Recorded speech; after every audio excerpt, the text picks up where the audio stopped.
ni bande bashaka presence y'Imana? Hari ikintu nshaka kuvuga gose kica presence y'Imana. Presence y'Imana muri cyo bisigura kubaho kw'Imana. Murazo kenshi amajambo agumagaruka mu Gifaransa ndavuga mu Kirundi hakiri kare. Presence, vuguti presence. Nubona ndonye biza ku radio ahari hose mu gihugu. Natwazi njambo ndemwe mu Gifaransa. Arizi jambo rishasha ryo presence. Arabwira mugenzi we ati namenye ijambo yitwa presence aho uri hose mu gihugu. Presence no kubaho kw'Imana. Abantu benshi barasenga ariko batazi icyo presence y'Imana. Abantu benshi bagana gusenga batarondera presence y'Imana, barondera ivy'Imana igira gute ibaha. Nashaka kure yuko uronse presence y'Imana ivyo vyose uzobironka. Ivyo vyose ukeneye uzobironka. Ivyo byose wifuza bihwanye n'ubugombe bw'Imana uzogira gute uzobironka.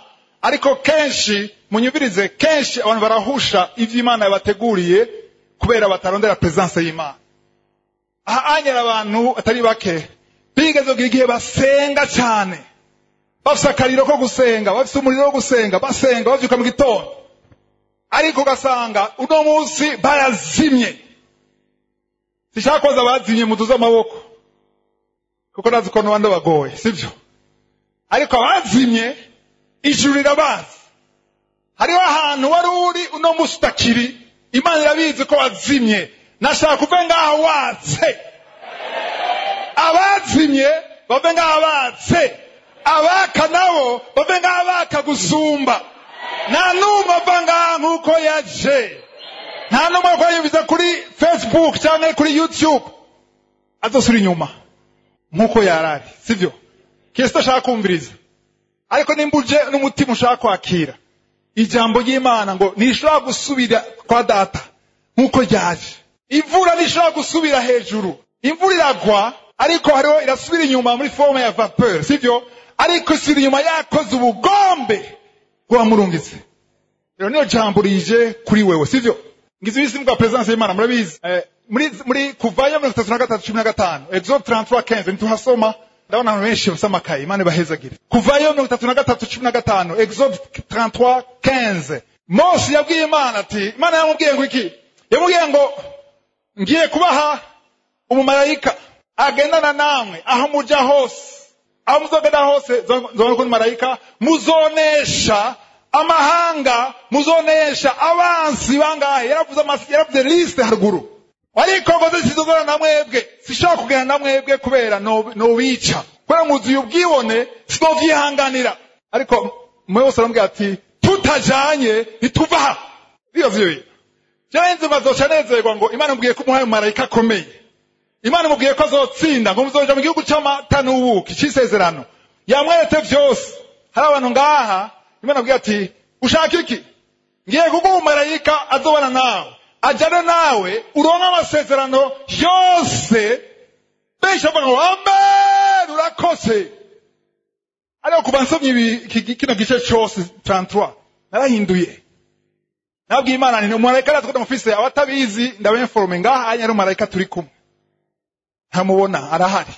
Abizera bose barafite umumarayika ari kumwe nabo, sivyo?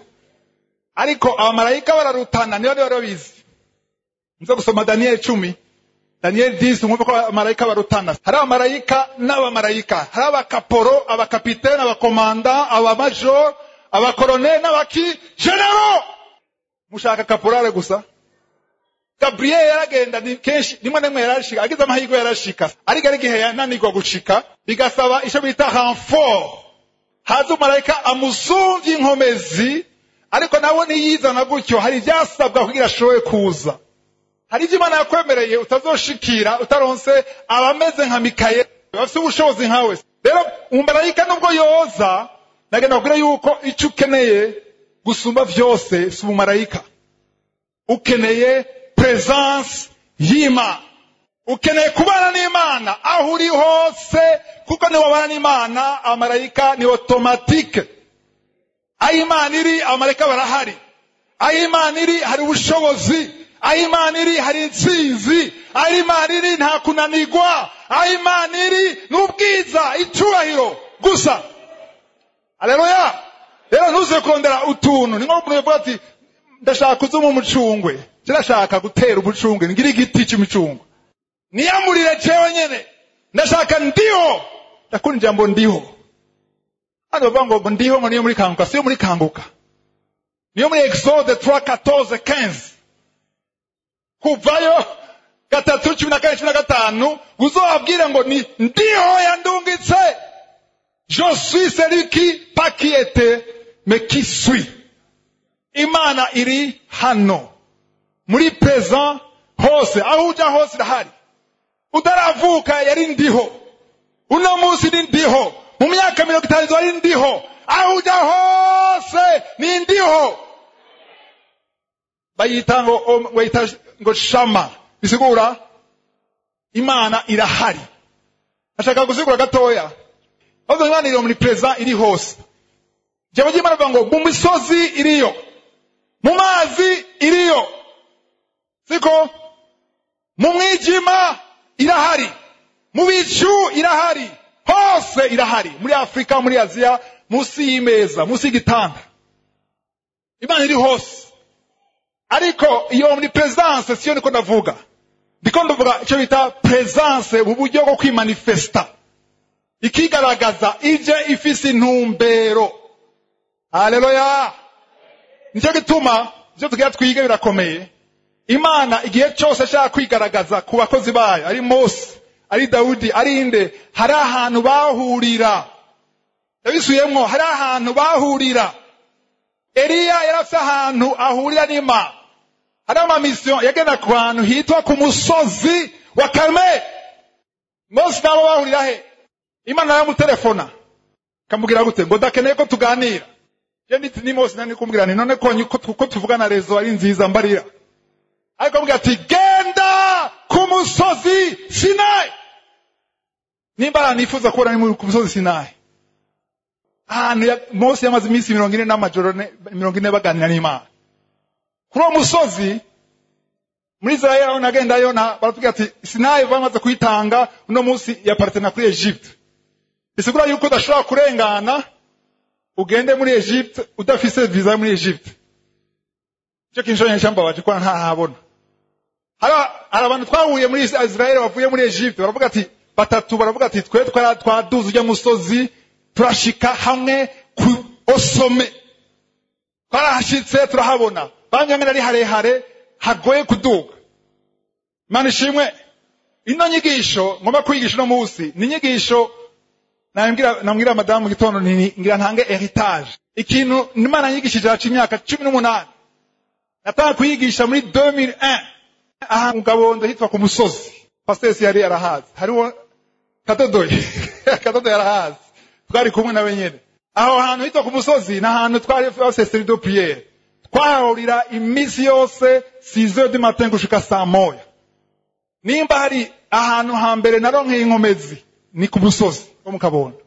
Ina revelation ironse ico gihe ndatahura ica ibanga ryo kuhura n'Imana ku musozi.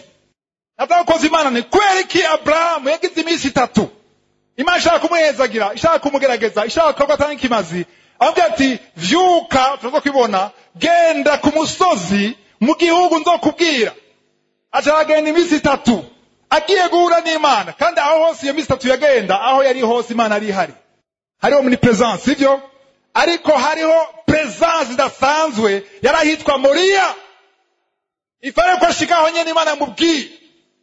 Ngo Yesu yamarana ku musozi asenga. Ari bazi ngo Yesu yararyama. Yesu yaryama kenshi mu bwato sivyo? Nihe bava ngo Yesu arasinzira mu bwato. Ngo ku musozi witwa nde? Mont des Oliviers. Musozi wa Elayono. Niyo Yesu yamaduga gusenga imisi yose kenshi. Eliya n'umusozi wa Karmeli.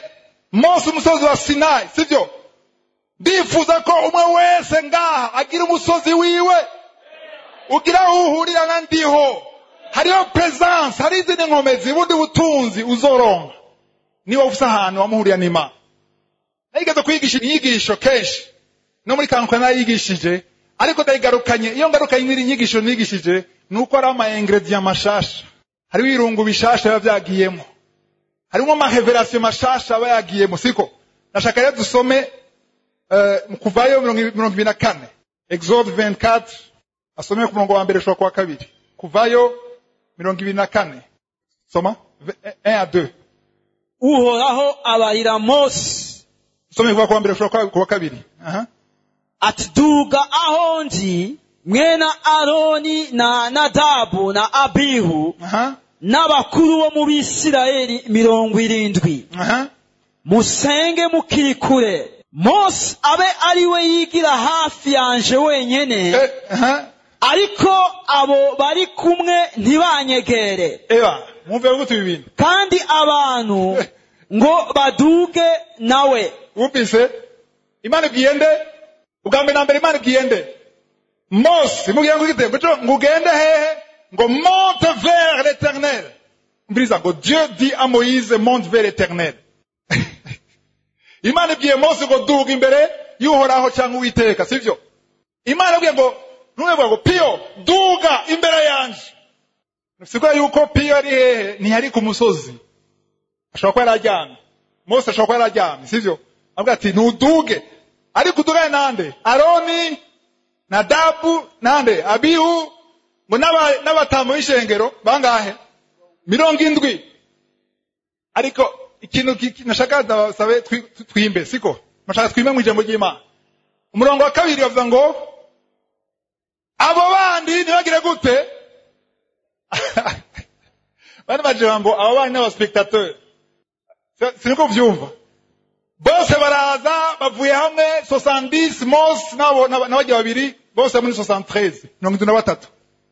Bafashe urugendo bagiye ku musozi bashikiye umusozi Sinai. Hanyuma sawa rero tuzosubira ndaduze. Mwigigweyo ngo bigigweyo siko wasomye mu kwa kabiri. Ngo Mose wenyene we yegera ngo isapochera seul wenyene alegera Uhoraho abandi ino sapocheho pa. Mani majambo nkeneye kuvuga na Mose ariko abandi bazi. Nashana mwumve yuko hari ahantu ukeneye kuva mu bandi. Ni byiza gusengana n'abandi. Amasengesho mu gitondo ni meza muyazemo. Gusengana n'abandi ni byiza, maveye ni meza, ariko kugira ahantu uva mu bandi. Ndiho yanezerwa musenze mwese. Bano batama b'ijengero Imana irabakunda irabakoresha. Ariko hari umwanya ikeneye wewe gusa. Usoke uwavemo. Nubwo baje ntibinjire. Ntakunda gose ngaha. Hari ibintu bitatu bikenewe.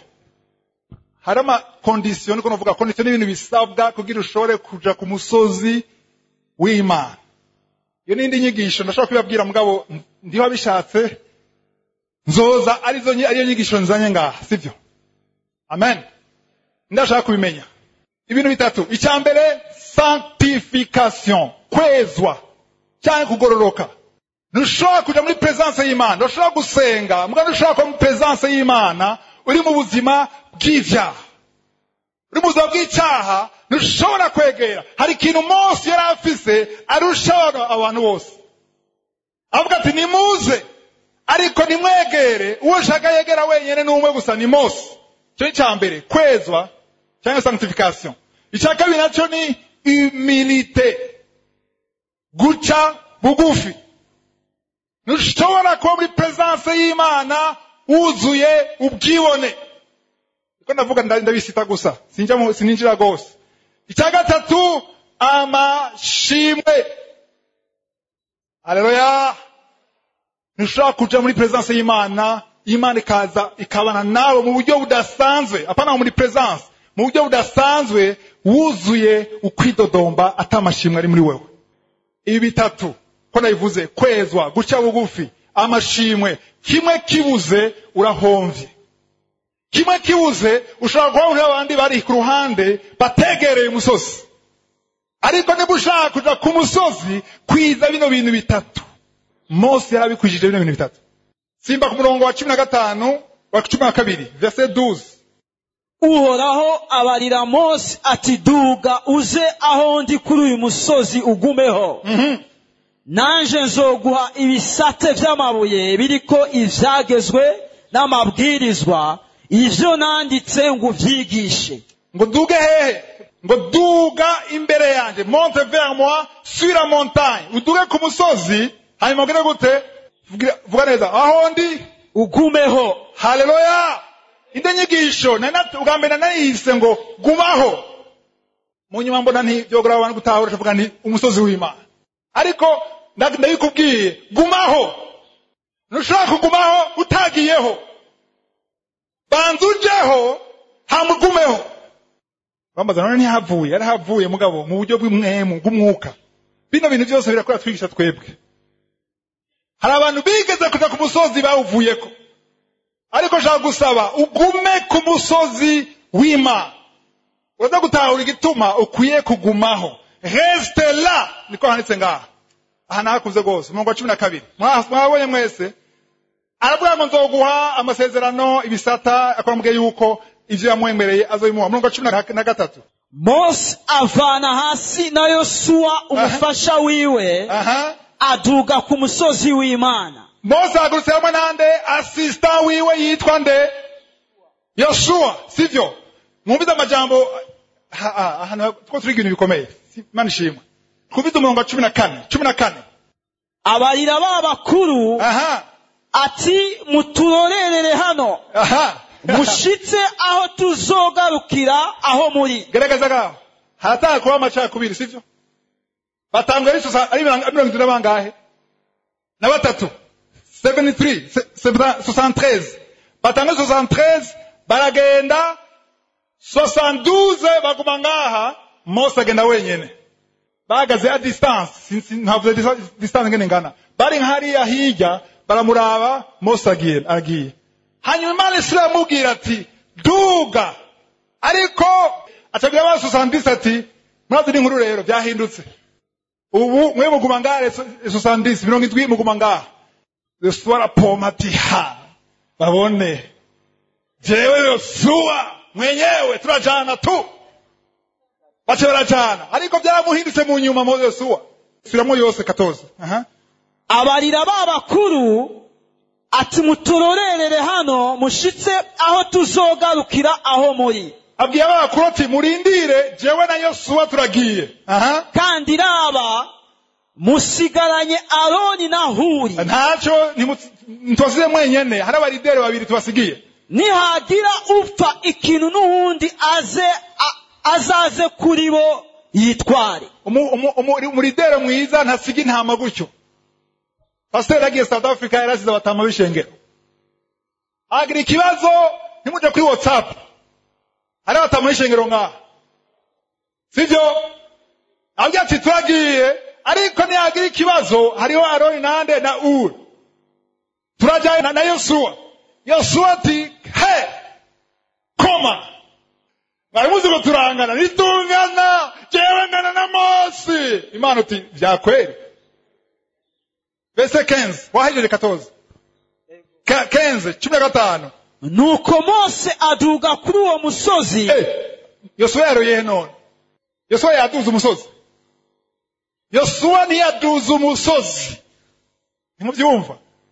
Yosuwa yavuye muri abandi bose kubera hariho nivo ariko ibasumba. Ariko Yosuwa ntiyaduze ku musozi. Mwana majambo basigaye hariya. Yosuwa ngo nibahangayitse gose. Yagumye wenyene. Mose yashitse ku musozi, Yosuwa ntiyanawushikako. Yego muraba geraje ku musozi. Ngo Mose yaduze umusozi wenyene. Yashitse ko wenyene mugabo nta Yosuwa. Murabizi ko bata Yosuwa yaduze, sivyo? Uwaduze ni Mose, niyo mazeyo imisi 40. Murongo 15 wabubise ngo Moise monta.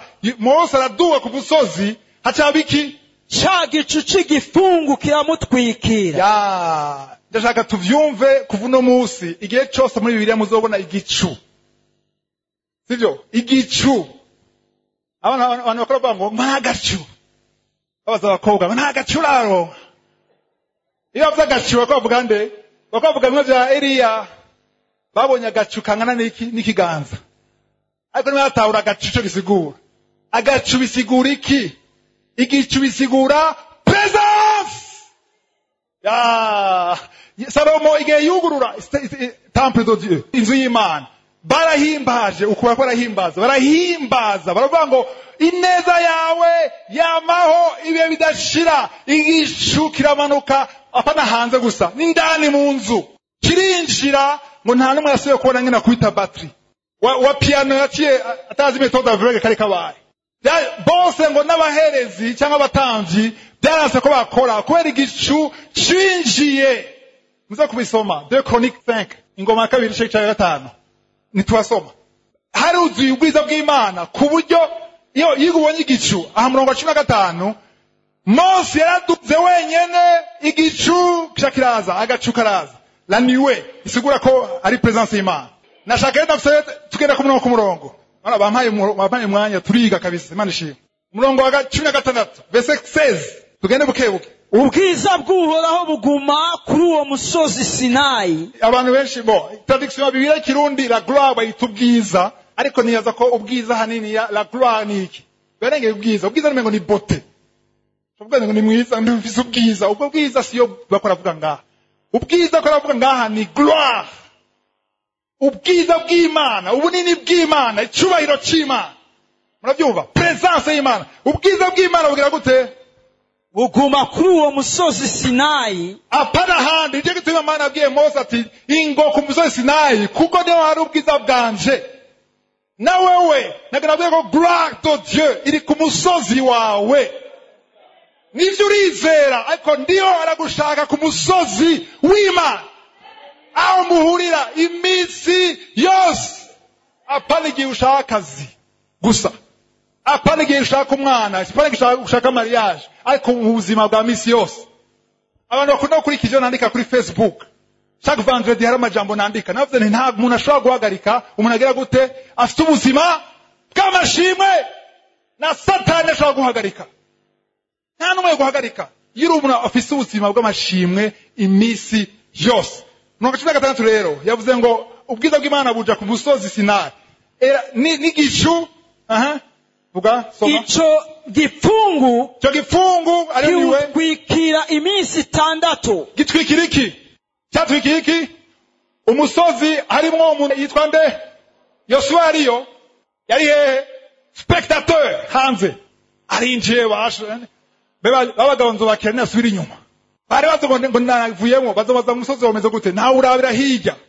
Kiratwikira umusozi harimo nde? Mose.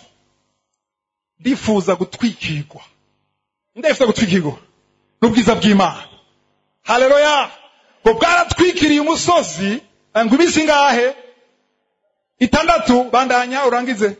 Ku munsi ugira 7 Uhoraho ahamagara Mose n'ijwi rirenga ari muri ico gicu c'igifungu. Nabaza ikibazo. Imana yavuze umunsi wa kangahe? Umunsi wa kangahe? Imisi 6 yose Imana igavuge. Ariko ikora iki nawe? Mose yakora iki muri imisi 6? Ndabaza. 6 jours Imana ndececetse itavuga. Mose yakora iki? Yakovuga mu ndimi. Yari iki? Yari muri presence y'Imana. Ndashaka muvyumve. Genda muri presence y'Imana. Abantu bagana muri presence y'Imana bakarambirwa ngo ntiyavuze. Bakarambirwa ngo nta manifestation. Kubera atana kimwe kibaye. Gumayo. Imana mbiga gute? Genda ugira gute? Gumaho. Imana yamubwiye ngo genda gumarayo 6 jours. Tasha byoroha 6 jours agiyeyo. Ariko genda ugumeho. Nashaka kubabwira yuko muze kwisoma neza. Aha inkuru yo kuja imisi 40 ntiyatango. 6 jours iraharugwa muri 40 jours. Ntaraja aho amara 40 jours. 40 jours zimaze hariya hejuru. Atari ku musozi gusa ariko ntaraduga cyane. Nashaka kubabwira yuko hariho kuja ku musozi no kuja ku mutwe kwisonga cy'umusozi. Amasengesho nangana bivana n'umutwaro ufise, bivana n'ukwizera ufise, bivana n'umugisha urindiriye. Nivyo hari abantu Imana ikora igirira ubuntu, hari ibitangaza Imana ikora kugira yigaragaze gusa. Hari umuntu muri kanguka agafata yabaye pour la gloire de Dieu.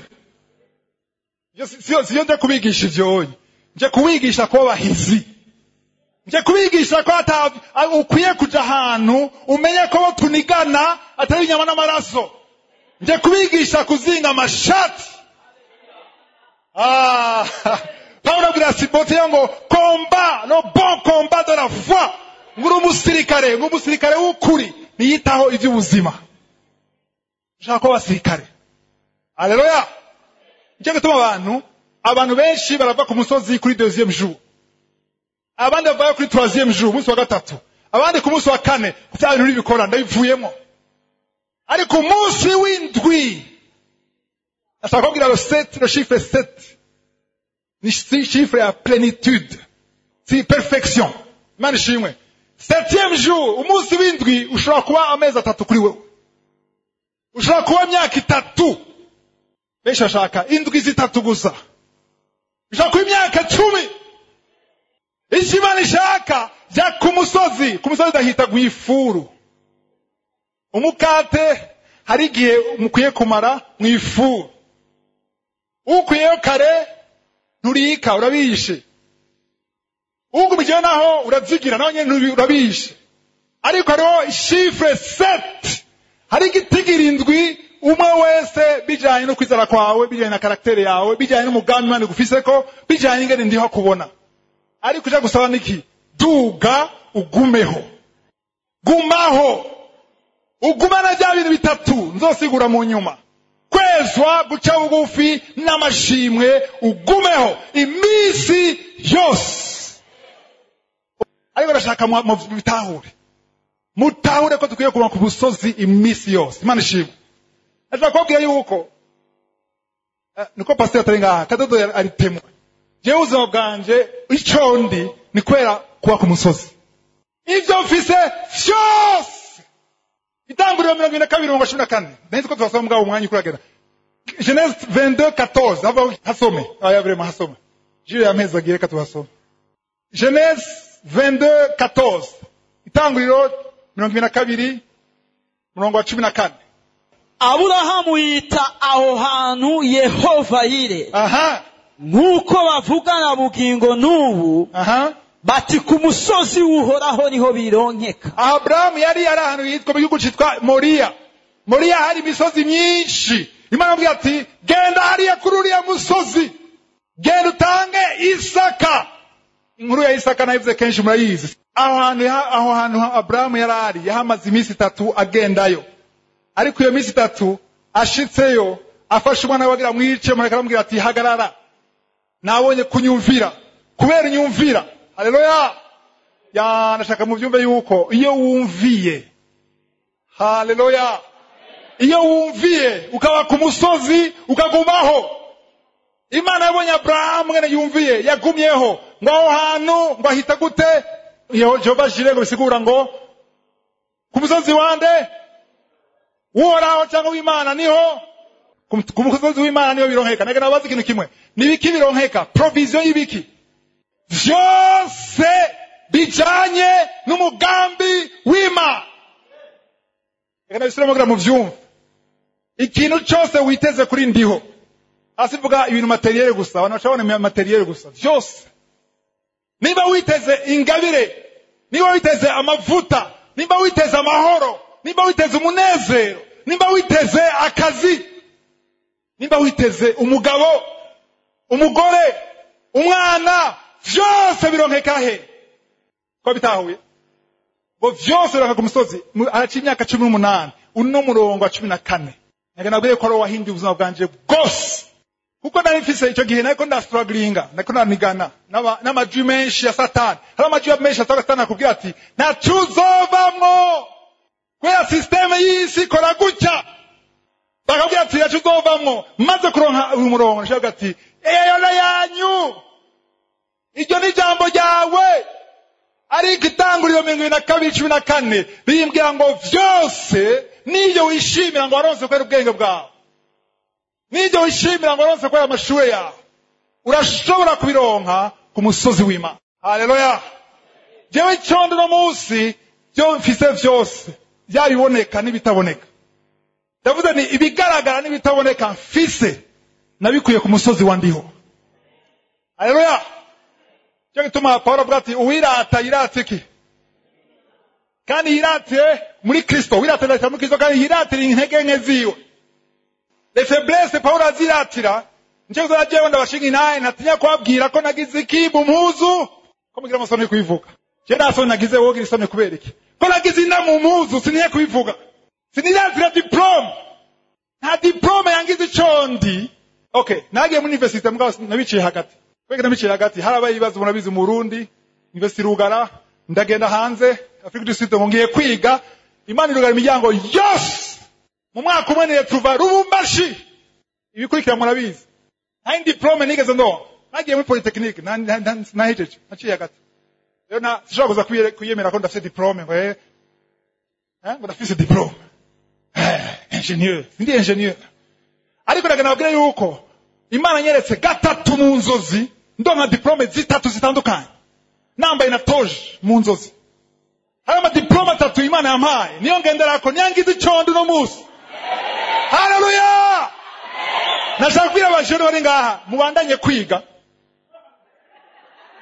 nimbe mu ishuri ngo ndagiye kurondera ya diplome iga ni vyiza kwiga kuko ndabona diplome yo mwisi ubwo bumenyi Imana izobukoreramwo yihesha icubahiro kuko abantu bavuze ngo kumbe amashuri arakenewe ariko amashuri diplome ntibikigirwa ma tuzebaza ngo nzobaho kwa diplome yanje ngo ntacosha nashomereye mugabo ndayicayeko uyicayeko he ukwizera kubakira kuri nde Yesu fondation Yesu niyo yonyene jewe umugabo nindiriye ari mu ikarto angana ndi mwikiyukira ndo wa grave kubera iki kubera isura housing niyo kugiza grave nushobora kuba grave kubera housing uba grave kuko wicaye na Yesu iburyo bwa data haleluya nzobaho umugabo kubera amaguru meza umugabo ava kuri ndiho umugore ava kuri ndiho haleluya ku musozi w'Imana hari abagabo benshi kumura datsire profile ushaka ariko bariyo benshi n'uwawe ariyo umugore wawe ariyo ujya mwana uri kurasaba Imana ariyo kaya kazi urindiriye kariyo ujya deliverance ukeneye iri ku musozi w'Imana duga ugumeyo nuzoba desu jewe ndi témoin ndicabona ko ugiye ku musozi utagaruka ibiganza bigaragara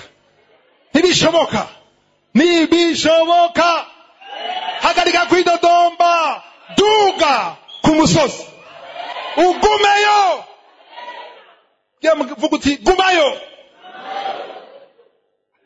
abari kuri YouTube gumayo mwe muri kuri YouTube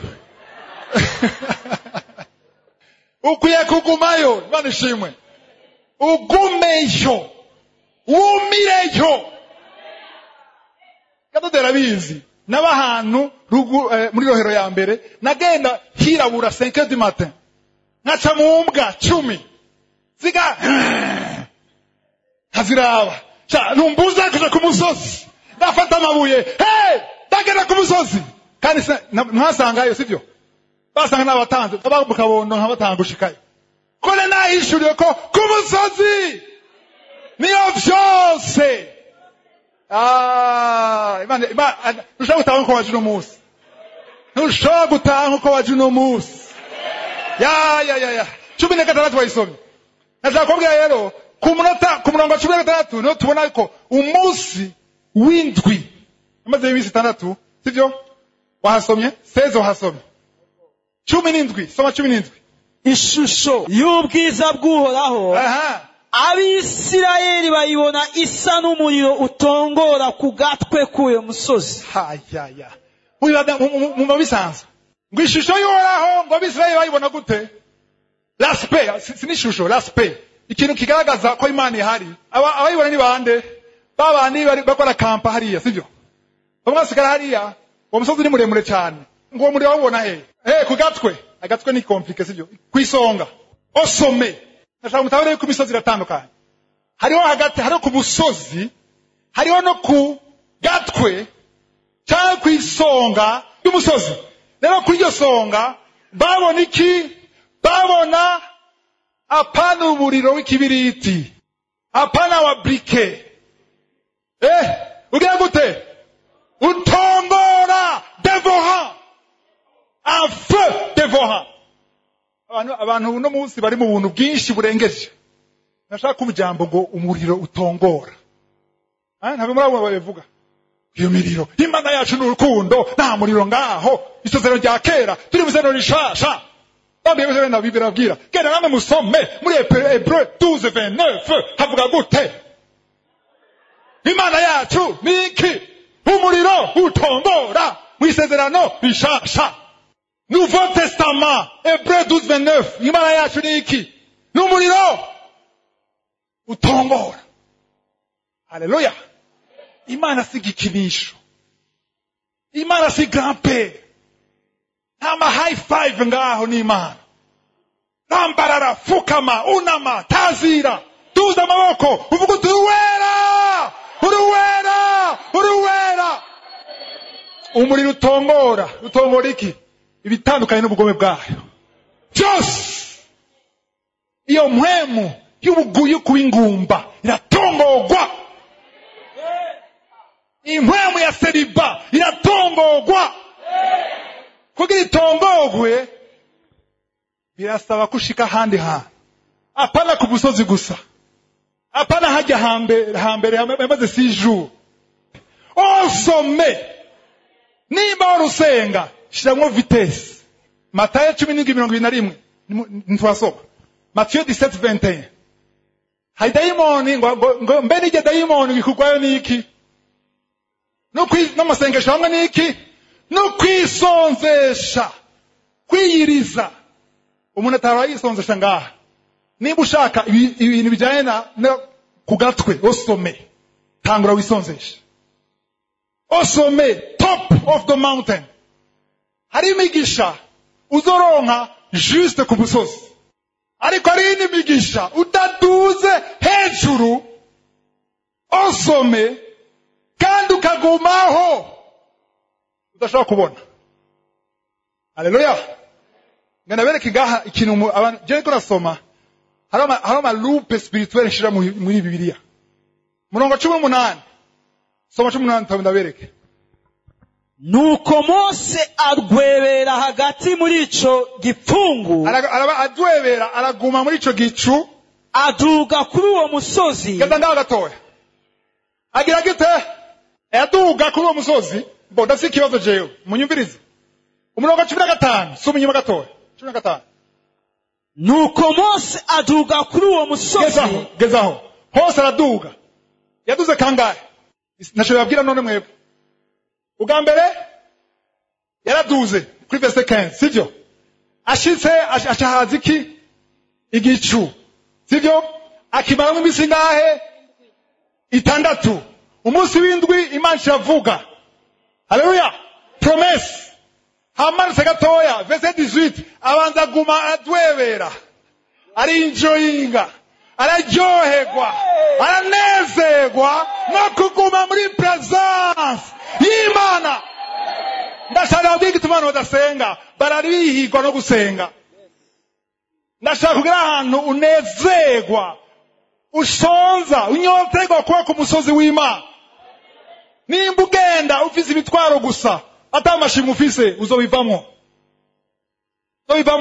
ariko ndagira ahantu kabinezererwa ngo shagira gute ngo carasubira araduka yaduze kabiri sivyo ngira ijambo kuzamuka yarazamutse ubwa mbere yaraduze ubwa mbere araba muri presence y'Imana hanyuma naho arasubira arazamuka cyangwa asubira araduga amara imisi ngahe mwabyumvise yaciye aduga soma naguciye mu uheze neza 18 nuko Mose adwebera hagati muri ico gipfungu aduga kuri uwo musozi awumarako iminsi 40 n'amajoro 40 haleluya iyi minsi 40 ntiri muri ya indi 6 indwi imwe indwi yaraheze, Imana avuga ati teste ya mbere wayishoboye, wegera kuzamure ndakuduza hano, duga hehe osome kwisonga top,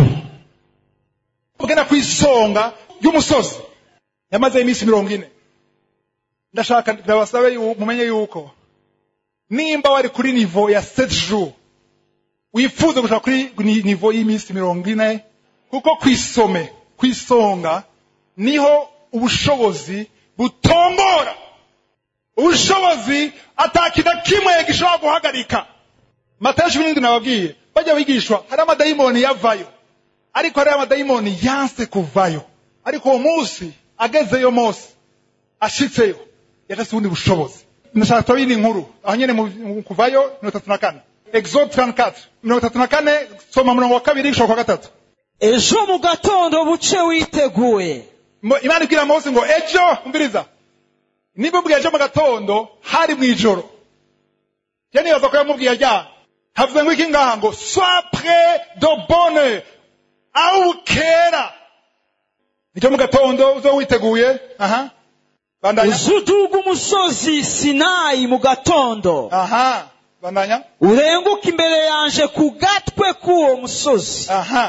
Ntihazagire umuntu mudugana. Birakomeye. Ntihagire umuntu n'umwe mudugana. Canke hagire umuntu n'umwe azoboneka kuri uwo musozi wose, kandi ntihaze hagire imikuku canke amasho. Haleluya. Birisha hafi yawo. Bwana sifiwe. Ibintu birarutana. Ubwa mbere Imana ambwiye ati uzane n'abantu 73, hanyuma hari ama etape basigare ngaho hazemo Yosuwa nawe nyene aguma ngaho hamuze wewe, hanyuma ngo cukugenda yaraduza ashaka umusozi muri mcakisha 24 twavuga. Yaze nko nabwira muzosome, muhasome aho hose niko navuga sivyo, ibice byose bubisome. Arashika Imana ambwiye ngo nagukoreye iki, abibisate birimo ivyagezwe amategeko. Mose avayo abifise. Ashaka kubwira yuko Mose ubwa mbere yaduze afise ibiganza bigira gute bigaragara, amanuka afise umugisha wa ndiho, uduze ku musozi uragaragara, ariko ushaka kuva ku musozi nkuko wagiye. Amen. Ashitse asanga ibintu birakomeye, asanga ari ibintu atari vyiza, akwagira ikigomana. Iyo isata Imana yakoze yo nyene, made in heaven 100%, fabriqué au ciel, abimenagura paf, yarashavuye yarakaye. Hanyuma namubwira ati subira uduge cette fois-ci, hano budugana singene kora n'igikoko kikwegera, n'igitungo kikwegera, na Yosuwa ntakwegera, na Aaron ntakwegera, na nege numwe na Uri ntakwegera, ndagushaka wenyene. Ivyabaye Imana yakoze ibintu bikomeye, kuko Mose yagiye cette fois-ci ko yabimenye, yaciye yibazira wenyene, arabicura wenyene, ibisata arabiduza agenda bifise mugabo bigaragara atanakimwe cyanditseko. Kwera ivyandika ko ninde nindiho yandika, ariko inkuru nziza nuko yamanutse afise ivyanditseko. Imana ishimwe. Ambwira ati ubu uzogenda wenyene, murongo wa 3 wawusomye, wawusomye ngo ntagire umuntu n'umwe azogera gute akwegera. Ikirashaka kwereka ngaha murongo wa 29 simba 29 verset 29. Mose amanuka uwo musozi Sinayi afise mu minwe vya bisate vyombi biriko ibishinga intahe. Geza ngaha ikinyereka yuko 99 mutako murakurikira ntimunezerewe mu maso biraboneka yuko agarukanye ibisata byanditseko. Agarukanye umugisha wandiho, yagiye agaragara atamasezerano afise, azazanye amasezerano. Amasezerano yakuye he ku musozi wandiho hejuru kwisonga. Umuntu yama ku musozi imisi yose ntashobora kugaruka agaragara. Kumbura wamugaruka kugaragara kuri ku munsi wa 3, kumbura wamugaragara ko utarashika, kumbura ngashika imisi 40. Iyo misi 40 ishobora kuba ari imyaka 2. Nimba atana kibe kiba, nimba ata manifestation, ariko kwiza byane bitatu nababwira. Uri mukwezwa, uciye bugufi, utidodomba ushima Imana, ndakubwiye yuko iminsi iri kwiregereza.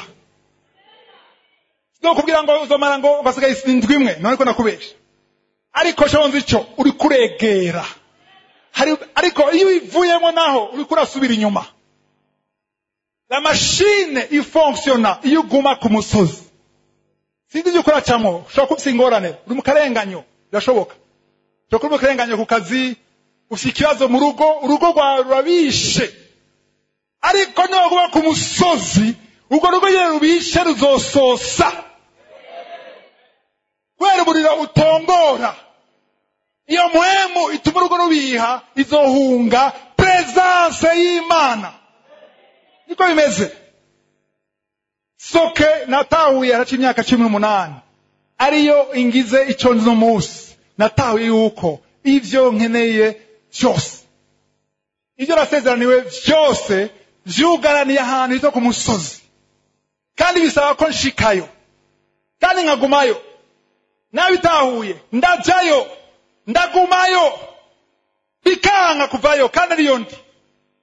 Kenshi nabivuyemo, sinaguye. Sinagiye mu isi. Nagize intege nke zo kuja ku musozi iminsi yose. Nkavamwo, ngasubirayo, nkabona iminsi iranse, 7e jour ikankuza, nkavayo, ngasubirayo. Nza kubitahura muri 2009, myaka 8 yose. Ndi muri ivyo. 7 jours zamaze imyaka 8. Maze gutuma byamaze imyaka 8. Kwa ntawe bwatara ibyo bintu bitatu. Harica narushe. Haramaze imyaka 200 bari muri byo. Nabwire. Igituma nagumyeyo no kwera muri bya bintu bitatu nababwira bikenewe, haro kimwe nari imbuze. Narashima Imana, ariko uko nashima niko nidodoma. Yari bijana gushima kwidodoma, kurukume kwa rashima kundi kwidodoma. Gushima kwidodoma, gushima kwidodoma, gushima kwidodoma, na uri kuraja. Uri kuradubura, uri kurahitira. Ugumusubira guma hahandi nyene, uzorindira utachoka. Uzorindira uruhe. Ariko no gushima utidodoma, no gushima wezwa, no gushima ugira gute uca bugufi. Uca bugufi nzovyigisha ngasuke nimeze ngo. Nzobisigura. Kuko ari amasengesho menshi yuzuye ubwibone. Ugasenga au nom de la foi, ariko iyo foi wita foi. Cyo itu kwizera n'ubwibone. Ayo masengesho ntacagira imbere y'Imana, arabihira Imana. Ayo masengesho yugurura umuryango Satani. Wibaza ngo kurizera ariko uri kuribona. Cyo gutuma muri devise akangoka ikintu ca mbere niki? Kwemera. Ko nabatuyo. Kwemera ubugombe bw'Imana niyo ndabwire iyo wemeye ubugombe bunyuranye n'ubwo wawe ni intango yo guca bugufi. Iyo wanga complètement ibitandukanye n'ivyo wawe ni intango yo kwibone. Amaze kwibona no kugenda gutya abavyine n'igifuwa si ivyo gusa. Kwibona no kuba hariho kudashaka kwemera kuja musi y'ubushobozi bw'Imana cyangwa ubugome bw'Imana. Rero Mose ngaha yasomye 19 ngo yagarutse afise yabistata hakini gikono kimkomeye cyabaye ngaha. Amaso ye hasa gute? Soma kandi. Mose amanuka uwo musozi Sinayi afise mu minwe vya bisate vyombi biriko ibishinga intahe. Kandi aho yamanuka umusozi ntiyari azi yuko mu maso hiwe haca ibibatsi kuko bahora bakebukana. Uko bihererana nande? Haleluya. Yari yerayina ndiho abayo asa gute? Ndavyo kayangana.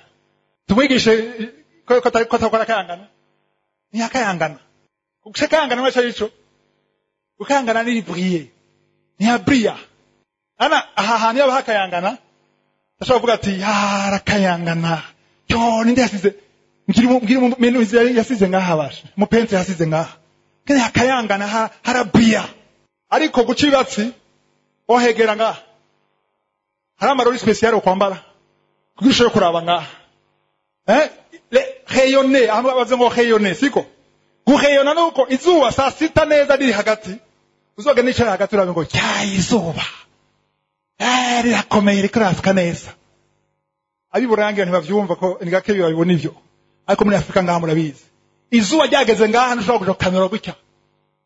Kera turabana twabigira tukariraba ko muri yaba munota wose wejeje ugaca urana hirabura hose ngaha. Ndihe arabigize nka jewe abigize reka turi benshi kubera amareyon solaire aracibibatsi rayonnement ni puissance y'izuba. Nagenda ko puissance y'Imana ni 1 milliard de fois puissance y'izuba, énième de fois. Nimba izuba twariraho bihanye ndushaka kina n'Imana uye turabe ndiho. Mose afite ndashaka kuraba ndushaka kundawo cupfa undaje nawe munandaba ngo abeho twese abizuba turatariho natariho ndushaka kuraba ndiho n'amaso gutya. Kiretse wenyene akwemvisaho muhurira hitwa ku musozi arakugendera ngaho kandi akugendeye ukutebayo ni kucibatsi gusumba. Haleluya! Yesu muri Matayo 26:47 Matthieu 26:40-41 yababwiye ati ni saha nimwe. Nimushaka imbiriza bari kwena ba Petero bari kwena ba Yohana ariko ngo arabavamwo aragenda riherera gusenga. Hari igisebe kukeneye kuva mu bantu ukagenda wenyine ukiherera aragaruka agasanga basinziriye. Arabwira ati murananiwe no kumarana isaha na jewe. Niyo gena rimwe acavuga ngo ni mube maso kandi musenge kuko umubiri ugeze gute umubiri muhemu irakunza ku mubiri la chair est faible uri mu ntege nke ariko esprit muhemu irakunza. Cyo gituma rero cyo gituma nubwo Yesu yavuze ngo ni saa imwe irabananiye ahanyene ngahano shoboka ati n'iminota 10 ku munsi rakunaniye n'iminota 15 rakunaniye kubana na ndiho. Hari abantu batamara n'iminota 5 na ndiho ku munsi na 5 minutes umara uvyuka wiruka ugera amasengesho mu mashuka maze asengesho mashuka murayazi manda kwezi no munsi bose uhezagire ndakuragije ndateguye umunsi kumwe kubukanguka tuvyumva ndaguteguye. Suko gutegura umunsi sukwikura gutegura umunsi ni gukebukana nandiho ukicara muri presence nubwo tavuze umva amajambo menshi. Mose ibisi 6 Mose yari yicariye. Yesu ko aravuga mu ndimi cyangwa ko aragiriki yari yabwiye ngo Imana mbwiye gute genda usenge ugumeho genda ugumaho ari mu bushobozi genda ugumeho. Kera nazgena gusenga bara obyuse nitiro ararame nkavyuka nasenga mu gikoni iwacu nagera gikoni cyari kure nagena mu gikoni anyena nasengera hanyuma hari nasanga nasinziriye neza akantu kakagoma njya mfukamako ndakasinzirako byose nasinziriye nkihana yo nasinziriye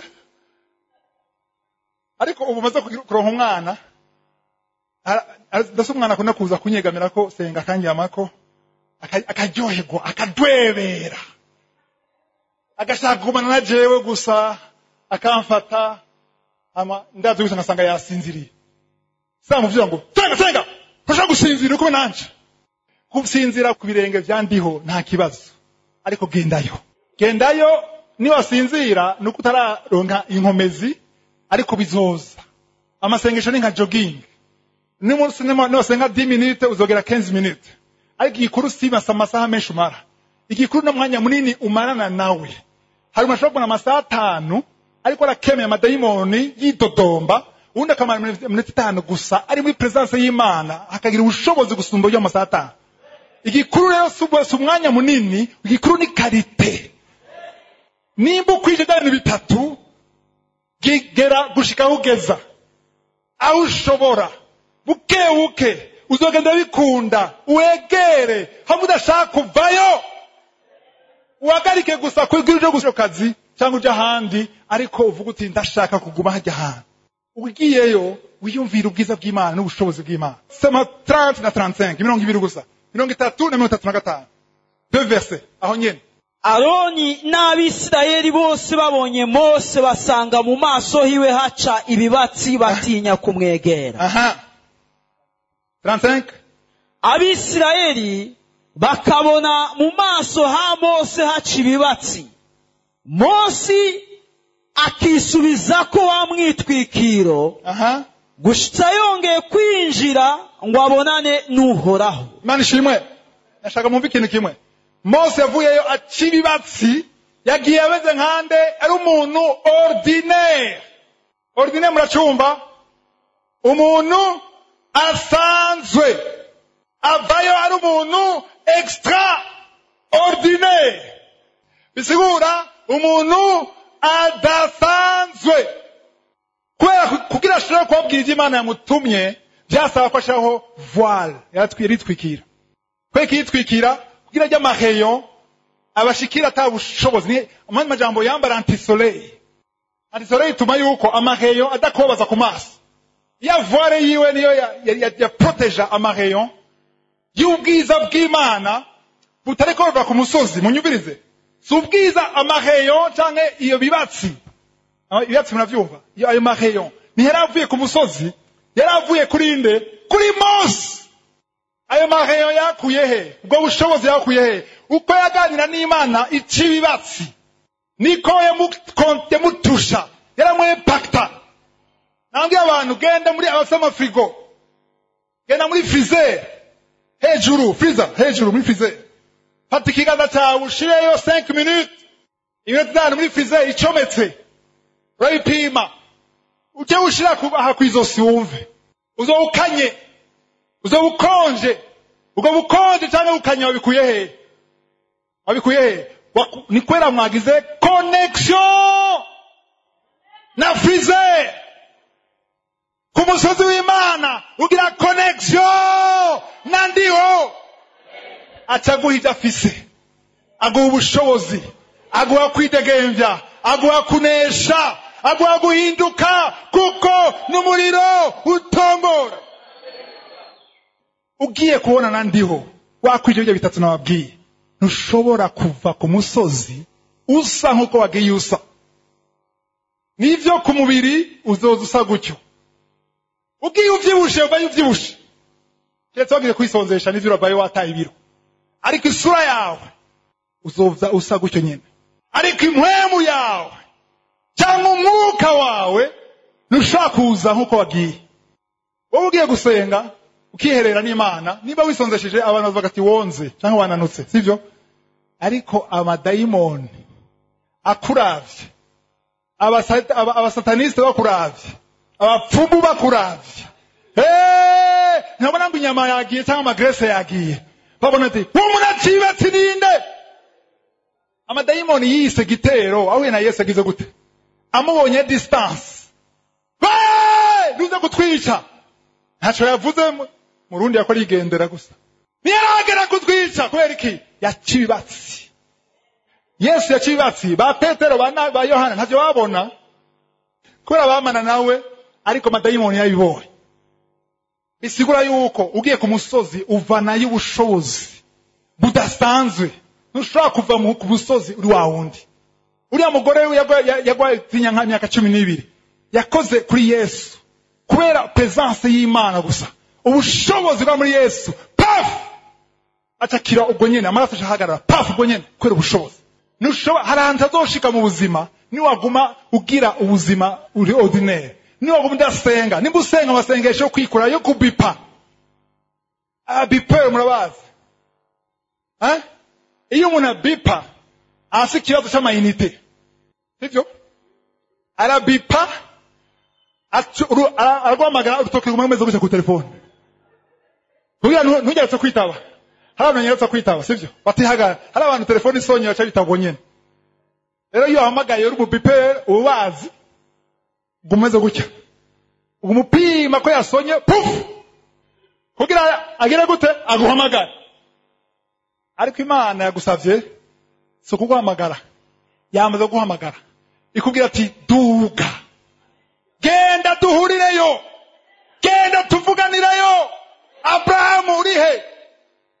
kedi Abrahamu ndakumbwira ati none ko ndakumva connection nziza vuga oya saha mvugira ku musozi genda ku musozi ndakuha amabanga yanje genda ku musozi ndigaragaza Mose ngo yaguma yabavwale hamasuye ku musozi wagira gute asuye ku musozi yashagira iki yacakura ko voile haleluya kweke yikurako ko agiye kuvoma agiye kurondera ubundi bushobozi agarutse puf bagatangara hanyuma yamaze guheza aragira igihagumana nabo ntaramwe bibire kuvuga yuko Mose yagumye yitwikiriye sivyo maze gituma tagumye yitwikiriye maze gituma kubera yamaze igihe kinini atasuye ku musozi yakeyonwa yose buke anakwizinye wicomoye ukoze kurasha ngo yacomotse uraca nubwo yacomoye ukoze ko ubwo nyene urasha ipasi iraguturira cyangwa iragutwika niko bava mu Kinyarwanda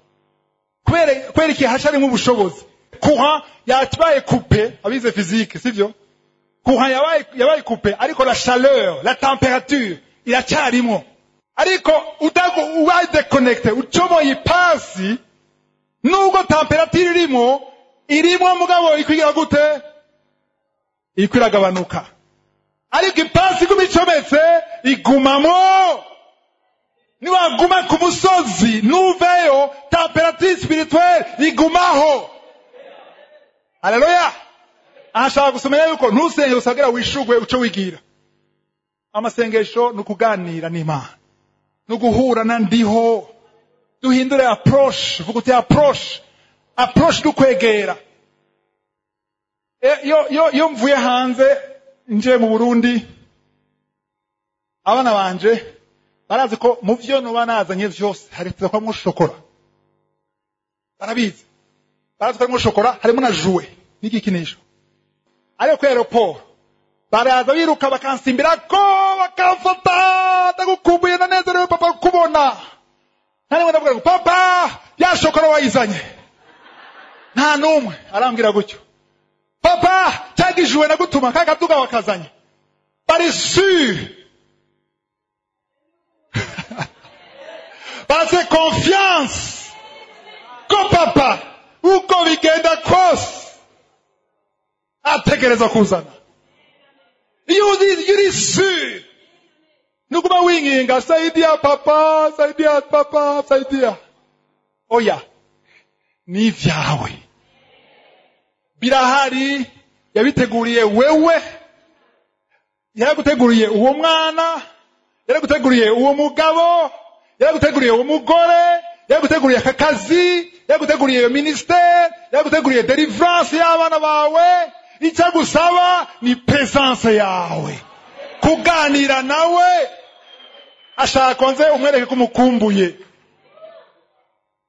umugabo amaze nka 3 mois amezi 3 hanze à l'époque ubu no usiroroshe WhatsApp n'ama video nta WhatsApp tufata ko epoque muri zane 80 nta WhatsApp iriho telefone ikete hari umugenzi wanje agiye muri Amerika 1993 ndamwandikiye ikete yamara ukwezi n'inusu cyangwa amezi 2 kugira ngo nk'inyishu yo byasafata nka 3 mois amezi 3 cyangwa amezi 4 sako twandikiye ibipapuro byinshi nta WhatsApp yariho na internet bwaronke rero umugabo wawe imyaka 30 agiye hanze amaze amezi 3 uramukumbuye amakete y'amezi 3 uramuye ku aeroport ariko bamwandikiye mukete ijya nyuma bamwandikiye baramwandikira amakete ukamusaba ndashaka parfum ugiye ku aeroport kumutegera arashitse ntana yambu ya parfum wayizanye narongo igipfu cyane ngo uyu mugore niba yayizanye abayita muri pubera imene ngaho jewe na parfum ushaka nde ariko parfum upa parfum iyo bitahaba ukeneye umukunzi wawe turi umugeni wa Kristo dukeneye kubana nawe apana ko ijya duha nushikura ijya guha nurondera ijya guha rondera we haleluya umurongo wa nyuma tuturangiza Matayo 6:6 Matthieu 6:6 ariko weho iyo usenga uje haruguru mu nzu yawe wugare. Uri Yesu avuga iyo usenga uje mu nzu wugare, usenge so mu misho, kandi so akuboneye mu misho azoguhera. Mwandike bakorandika, mwandike Kuvayo 17:8-13. Exode 17 verset 8-13 muhandike. Aho n'ahantu nkunda naho nyene, aho Mose ko arasenga bariko baragwana n'Abamaleki. Abazi iyo nkuru ni bande? Abamaleki bagwana, wari kuri terrain inde yari Yosuwa. Yosuwa ko aragwana, Mose yari hehe? Yari ku musozi. Mose ugambere niye bwatawe ivyo n'ivyo. Hanyuma atangutuza amaboko ariko arasenga. Adugira amaboko, Yosuwa agacanesha. Arusha amaboko akamanuka, agaca kubitwa. Hanyuma kwera akirushe, arasubira aduza, agacanesha. Kumbe nibi. Ashaguma ashafata amaboko. Haleluya. Arona uri bagira gute, umwe afata gauche, uwundi à droite. Barafata amaboko, araruha, barazana urutare. Aruruye, rutare ninde? Yesu Kristo. Yicara ku rutare umunsi wose, baranesheje. Intambara ntiyaneshejwe na Yosuwa. Intsinzi ntiyavuye kuri terrain, yavuye ku musozi. Byaboshwe na Satani byawe byugaranye ahantu, uzonesha ku musozi. Intsinzi yawe iri ku musozi. Yesu avuze ngo niwasenga ugenda ahantu honye ha wenyene. Ubu bucumba icumba simaka ngo cha wenyene. Ugenda icumba kuravuga ugenda ahantu ha wenyene wugare. Kweki wugara kugira ntusamare, kugira nturangare. Niwavyuka mu gitondo nusubire gushikira kuri WhatsApp, nuvyukera kuri WhatsApp, abantu era bajyanye gusha mu ijoro bavyuka ngo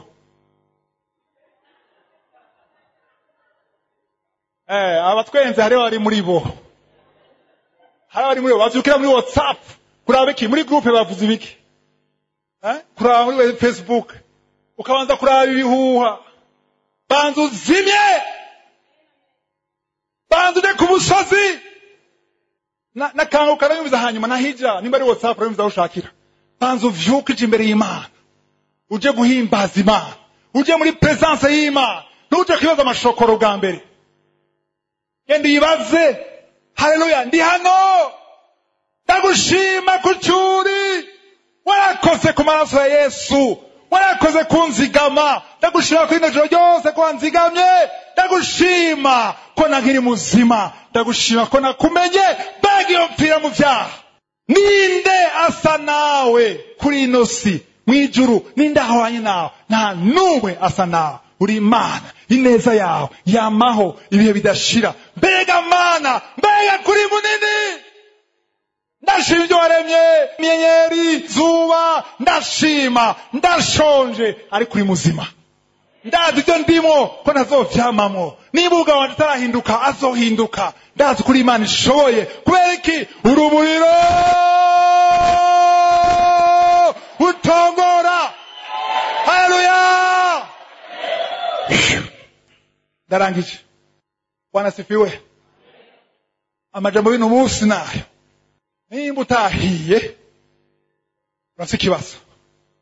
Imana ishimwe kuko jewe ubwanje nahiye, jewe nyene yanturiye, yantwitse, nzukira ku musozi iminsi yose, ariko numva ko hari akariro kagiyemwo ko kurushaho narindi. Nugume hahandi, numenyera Imana, kirazira kumenyera Imana.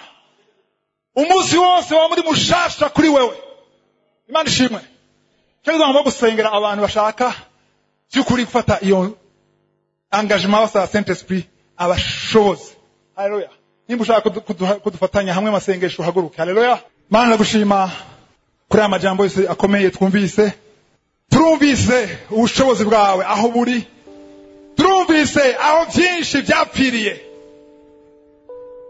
Kenshi twarasenze bamwe turabivamo, tukibaza ngo nakwizera cyangwa ngo niwumva, ariko turatahuye ko ushaka ko tuduga ku musozi, ushaka ko tugumayo.